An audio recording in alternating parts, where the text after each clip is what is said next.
Bonjour à tous, je vous avais déjà parlé de l'art nouveau et aujourd'hui je voulais vous parler de l'art déco. Donc l'art nouveau, vous vous rappelez, c'est ces formes très rondes, très inspirées de la nature, et à partir de 1910, l'art déco qui va prendre sa place et qui va être son total opposé puisqu'on va être sur de la géométrie pure. Les trois mots qui définissent le plus l'art déco, c'est ordre, couleur et géométrie.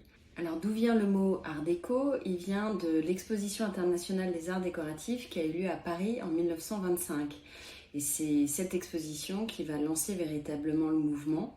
Alors dans la bijouterie, il va être extrêmement important avec des lignes toujours très pures. On retrouve donc du coup énormément de diamants baguettes, mais également d'onyx, qui est une pierre noire qui permet de faire ressortir les pierres précieuses et de créer un contraste qui est très intéressant. On retrouve également dans cette période énormément de pendentifs qui sont très à la mode dans les années 20. Également aussi dans les étuis à cigarettes, on peut voir de magnifiques étuis de cette époque et reconnaître parfaitement les influences de l'art déco.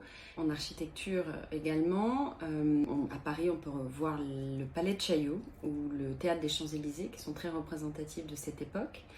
Mais aussi en peinture, il y a une peintre dont je suis complètement fan qui s'appelle Tamara de Lempicka, qui a été une star de cette époque et qui reste encore aujourd'hui très représentative de l'émancipation également des femmes pendant cette période des années 20. La période art déco va se terminer au moment de la Seconde Guerre mondiale, dans les années 35-40, mais reste encore aujourd'hui une période qui est énormément appréciée, et particulièrement dans l'univers des bijoux. Voilà, j'espère que cette vidéo vous aura appris des choses et je vous souhaite un très très bon dimanche. À bientôt, au revoir.